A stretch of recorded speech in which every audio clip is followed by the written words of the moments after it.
అంతరిక్షం గురించి మనకు తెలిసింది గోరంతైతే తెలియాల్సింది కొండంత. అందుకే అందుబాటులో ఉన్న సాంకేతికతతో ఎప్పటికప్పుడు మనం విశ్వం గురించి పరిశోధనలు చేస్తూనే ఉన్నాం.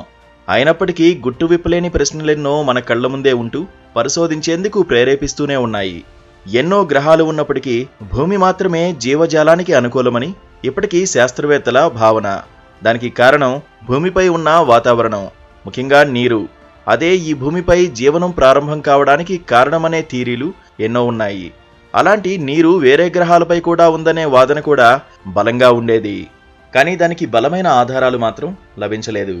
అయితే ఇతర గ్రహాలపై నీటి జాడకు సంబంధించి తాజాగా ఓ సంచలన వార్త బయటకొచ్చింది. దీంతో ఇతర గ్రహాలపై మానవ మనుగడ అనే వాదన మళ్లీ తెరపైకి వచ్చింది. అంగారక గ్రహం, దీనికి కుజుడు అనే పేరు కూడా ఉంది. దీని రంగు కారణంగా అరుణ గ్రహం అని కూడా పేరొచ్చింది. ఇంగ్లీష్లో మార్స్ అని పిలుస్తుంటారు.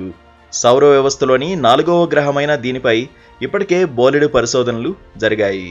ఇది సూర్యుడి నుంచి 14,10,00,000 మైళ్ల దూరంలో ఉంది. సూర్యుని చుట్టూ తిరగడానికి భూమి కంటే రెట్టింపు సమయం, అంటే 687 రోజులు పడుతుంది. ఇప్పుడు ఈ గ్రహం గురించి ఎందుకంటే అంగారక గ్రహం గర్భంలో భారీ ఎత్తున నీటి నిల్వలతో ఓ మహాసముద్రం ఉన్నట్టు నాసా శాస్త్రవేత్తలు గుర్తించారు. అయితే నీటి జాడలను శాస్త్రవేత్తలు ఇదివరకే కనిపెట్టినప్పటికీ ఘనీభవించిన స్థితిలో ఉన్నట్లు గుర్తించారు. కానీ ఇప్పుడు తొలిసారిగా నీటి నిల్వలు ద్రవరూపంలో ఉన్నట్టు కనుగొన్నారు. నాసాకు చెందిన మార్స్ ఇన్సైట్ ల్యాండర్ 2018-2022 మధ్యలో అంగారకుని గర్భం లోపల ఏర్పడిన 1319 ప్రకంపనలను గుర్తించి పంపిన సమాచారాన్ని విశ్లేషించిన శాస్త్రవేత్తలు నీటి నిల్వలు ఉన్నట్టు నిర్ధారించారు. అంగారకుని ఉపరితలం నుంచి దాదాపు 20 కిలోమీటర్ల లోతులో నీళ్లు ఉన్నట్లు పేర్కొన్నారు. దీనిపై జరగబోయే మరిన్ని ప్రయోగాలు సక్సెస్ అయితే ఆ గ్రహంపై మానవ జీవనం సాధ్యమయ్యే అవకాశాలు పెరుగుతాయని శాస్త్రవేత్తలు భావిస్తున్నారు. అయితే ఇప్పటికే సూర్యుడి ప్రభావం పెద్దగా ఉండని సౌర వ్యవస్థ అంచుల్లో జలాన్వేషణకు అమెరికా అంతరిక్ష పరిశోధనా సంస్థ నాసా సైంటిస్టులు చేస్తూ ఉన్నారు. వారు ఊహించిందే నిజమై సౌర కుటుంబం చివరి భాగాన యురేనస్ గ్రహానికి చెందిన ఉపగ్రహాలపై మహాసముద్రాలు ఉన్నాయని చెప్పడానికి ఏడాది క్రితమే ఆధారాలు కనిపెట్టారు.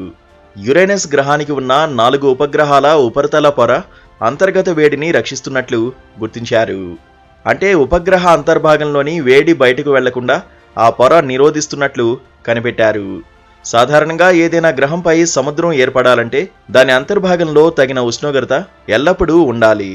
అంటే గ్రహాల లోపలి భాగంలో వేడిగా ఉండే లావా ఉష్ణోగ్రతను విడుదల చేస్తూ ఉంటుంది. సముద్రాల ఉనికికి ఈ లావా నుంచి వెలువడే ఉష్ణం తోడ్పడుతుంది. యురేనస్ ఉపగ్రహాల్లో ఇలాంటి అనుకూల పరిస్థితులు ఉన్నట్లు వెల్లడైంది. సౌర వ్యవస్థ అంచున మిరండా సహా 4 ఉపగ్రహాలపై సముద్రాలు ఖచ్చితంగా ఉన్నట్లు అంచనా వేస్తున్నామని పరిశోధకులు వెల్లడించారు. యురేనస్ ఉపగ్రహాలపై ఉన్న సముద్రాల్లో క్లోరైడ్, అమోనియా వంటి ఖనిజాలు పుష్కలంగా ఉండే అవకాశం ఉన్నట్లు భావిస్తున్నారు.